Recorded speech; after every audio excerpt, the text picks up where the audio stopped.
Welcome to the If It Well podcast. I'm Cameron Christensen along with our co-host Anthony Faso, and today we're diving in to Nelson Nash's book. We are on part 11, page 69, and I am excited about this. What about you? I'm super excited, Cameron. Not only... Did you have to say super just because I said excited?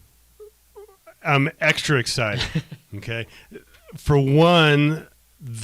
I think going through the book, even as many times as I've read it, I'm still picking up some little pieces here. So I'm actually learning some stuff on here, which means I'm sure you are as well. But page 69 is my favorite page of the book. Nice. And because this is probably one of the biggest stumbling blocks. Like the chapter title is, "But I could earn a higher rate of return." How many times have you heard that, Cameron? This week? I've heard it probably 50 times this week, and it's only Wednesday. You know, this goes back to, I remember when I first learned about this and I started trying to punch holes in this, and I was taking this to other financial planners, and they kept on saying, but I could earn a higher rate of return. And that's when I realized you read this, you're missing the point. This isn't about just the rate of return. It's a lot more. It's a lot more than that, so which we're going to dive in this podcast. And I'm going to read Nelson because he can say it much better than Anthony can. He says, but I can get a higher rate of return by investing in X. And it's whoever says this, unfortunately, that person has not understood the message. We are not addressing the yield of an investment. We're discussing how you finance anything that you buy. This is one of the first sentences on this section. And for me, it is absolutely fundamental. One of the most fundamental misunderstandings that people have when we introduce them to this infinite banking concept and this strategy, like Anthony just mentioned. But there's a lot of it. And if we go back to what our previous one or two podcasts ago, where we talked about saving versus investing, if you haven't listened to that, you need to go back and listen to it in its entirety, because there's some really good information in there, and it's talking about definitions are important, words are important. And what Nelson points out here is the person has not understood the message. We're not addressing the yield of an investment, right? So he's referencing the investment. And when you've just talked about going to other investment advisors, is again, they're comparing an investment to what we're doing, which is infinite banking, which is savings. Right? We are putting money aside on a monthly basis and putting it into a policy, and that policy is a cash account that we're earning 4%, right? So you can't take that and compare it to an investment of whatever you want to choose, and that's one of the basic misunderstandings there. And so I hope that helps a little bit, right? Yeah. Okay, perfect. Because what Nelson's talked about all through the book, and I don't think we've done a good enough job hitting it home, that Nelson says you finance everything you buy. So you either pay cash and you give up interest that you could have earned, or you use credit, so you're paying interest. So you're either you give up or you are paying up. But with infinite banking, you can actually get the best of both worlds. And Cameron, if you don't mind me sharing what you call this strategy, named after one of your favorite TV shows, Hannah Montana, right? You can get the best of both worlds by paying cash and by financing. Thus, Cameron will call this the Hannah Montana method. I don't even know that reference.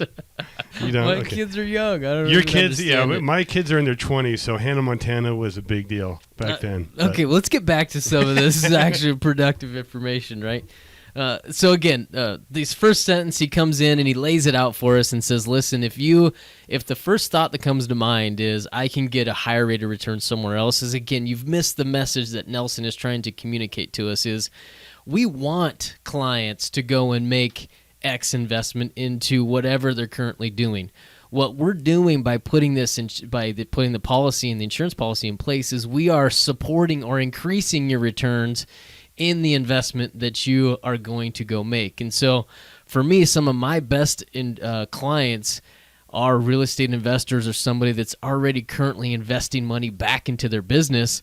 And what they see is they see, oh dang, I've got a bunch of cash that's sitting around that's just not doing anything for us. And so what we'll do is we come in and we show them, hey, listen, if we collateralize your cash, we're going to increase your returns on the capital that's sitting on the sidelines and also increase your returns in the investments that you're making, right? Yeah. Yeah. Right. And we actually did a video on that kind of, we call it cash versus infinite banking, where we actually do the math on buying an investment just using cash or using a policy. So we'll have a link to that video in the show notes. Once you watch that video, I think you're going to understand Nelson's kind of next statement that he makes here. He says, there's no way that a person can get a higher rate of return by ignoring the banking process.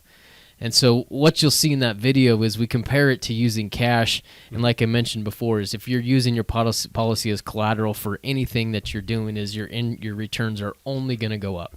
Exactly. Yeah. So what we do is we also call this the and asset, right? So what that means, again, is I'm going to bring in IULs. Is that all right? Bring in whatever you want. Okay. Because I don't know why this just came to mind. Permission granted. Yeah, this is the biggest, this is probably one of the other big pushbacks that we get is when we're talking about using whole life insurance is people talk about universal life policies. And the problem with those is that is the investment. Yeah. Right? So the people are putting, probably because I just was looking at a client's VUL, but they're putting money into these universal life products, and that's where the process stops. Like that is the end product. That's the investment for them. What we're teaching clients is, hey, we're going to put cash into a policy, a whole life policy, and we're going to park it until we have an opportunity to go make that investment. And so when somebody says, I can go make a higher rate of return in doing whatever I'm doing, great. That's what we want you to do. We want you to go find and go see those opportunities and take a loan against your policies and act on them. So hope that helps. Yeah, and we actually have a video about that, which we call the and one. And if you're ever familiar with basketball, the and one concept is when you get fouled while you're shooting, and if you make the basket, you get the points from the basket, and you get the chance to shoot a free throw. Why are you laughing? Are you trying to imagine me? I was just imagining you play basketball. Yeah. Well, it's something I'd love to see. Okay. Well, you might get to see it someday. Right? I am a hack. I will tell you. That's why you're familiar I'm just with. Scrappy. You're familiar with the end one. Yeah. But what it is you're going to do that investment, and you get some additional credit of the growth inside your policy, which we call the and one. So we'll have a link to that video as well, because there what we do is we compare buying one rental property, somebody paying it in cash, and somebody using a policy. And at the end of the day, it's not about the yield or the return on that specific investment. It's how much cash you have at the end of the day. And we actually go through that. So the bottom line here is, I always tell people this: we're not saying put your money in life insurance or real estate or your business or whatever your or is. This is an and asset. You can put your money in life insurance and invest in real estate, or and invest in your business. And by doing this, and this video will show that you not only will you have more money at the end of the day, but Cameron, you're also going to pay less taxes. Wow. You knew I was going to get that in there. I knew you were going to work that in there. Amazing, but that's what we're all here for, right? Pay less in taxes. Yeah.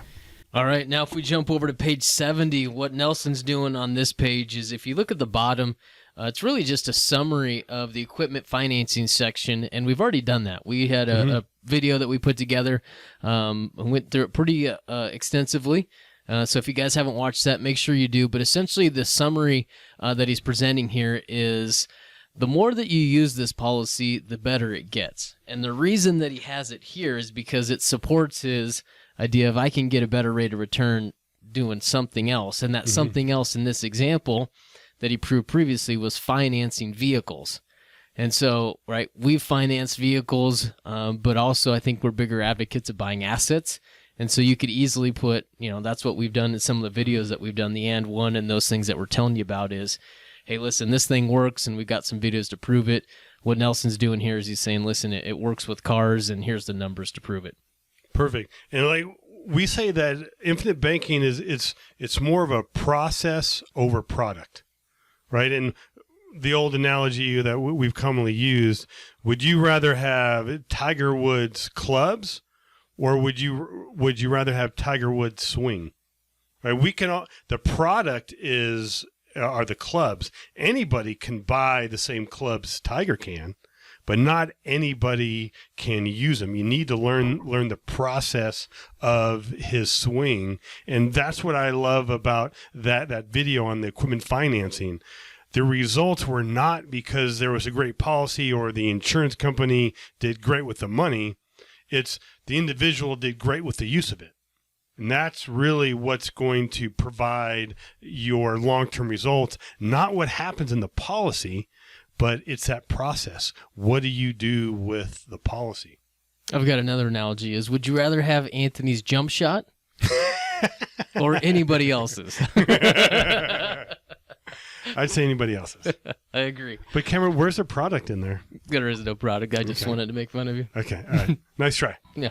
All right. Awesome. Well, I hope this is a good summary for you guys. Like as Anthony mentioned, this is a great page. And again, like Nelson typically does, is he packs a lot in just a couple paragraphs. But again, page 69 is a ton of information in there. Hope you guys enjoyed it. What I would say, this is an amazing book, Becoming Your Own Banker. And if you're interested in infinite banking, you should definitely read that. We will have a link in the show notes so you can pick that up on Amazon. We'll also have a link because even if infinite banking's for you, you need to work with somebody who understands it and lives and breathes it. So we'll have a link to what we call a discovery call. We can get on a call for like 15, 30 minutes, kind of answer some questions and see if we're a good fit and talk about what the next step should be. Just like Anthony needs a coach for his jump shot, you guys need a coach for your IBC strategies. We'll talk to you guys later. On that note, make it a fantastic day. Take care.